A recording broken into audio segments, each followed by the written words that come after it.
123 years ago, General Emilio Aguinaldo declared Philippine independence from Spain from his front window in Cavite on June 12, 1898.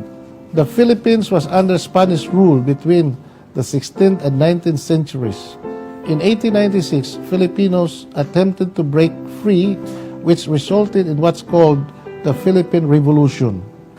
The Philippine Revolution ended in 1898.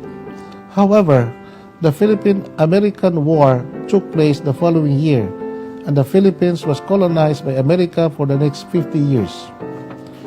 On July 4, 1946, the Philippines gained independence from the West, and at last the Philippines officially became a state where it had people, territory, government, and sovereignty. Pursuant to the provision of the Tidings-McDuffie Law or the Philippine Independence Act, the Commonwealth of the Philippines became the Republic of the Philippines, the Third Republic.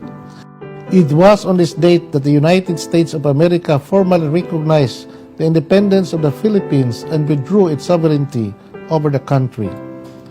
Independence thereafter was celebrated on July 4th every year until 1962.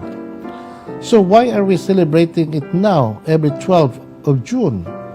In 1962, President Diosdado Macapagal issued Proclamation Number 28, effectively moving the date of Philippine independence from July 4 to June 12.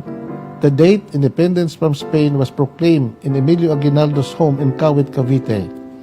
President Macapagal said that this was the date that marked our people's declaration and exercise of the right to self-determination, liberty, and independence. He added that it was our Filipino patriots and leaders, Rizal, Aguinaldo, and Bonifacio, who led the nations of Asia in breaking the chains of colonialism in order that they may breathe the fresh air of individual liberty and national dignity. I joined the entire Filipino nation in celebrating the 123rd anniversary of the proclamation of the Philippine independence. The challenges of the past years have tested our character as a nation.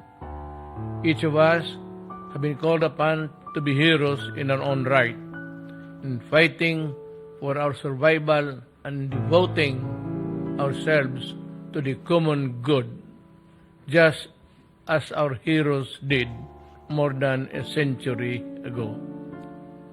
With their noble example inspiring us, we look forward to a brighter future, filled with hope that we will overcome the challenges brought by this pandemic.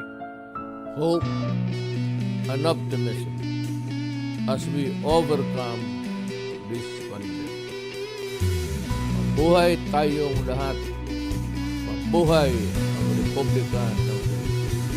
Luzon, Visayas at Mindanao.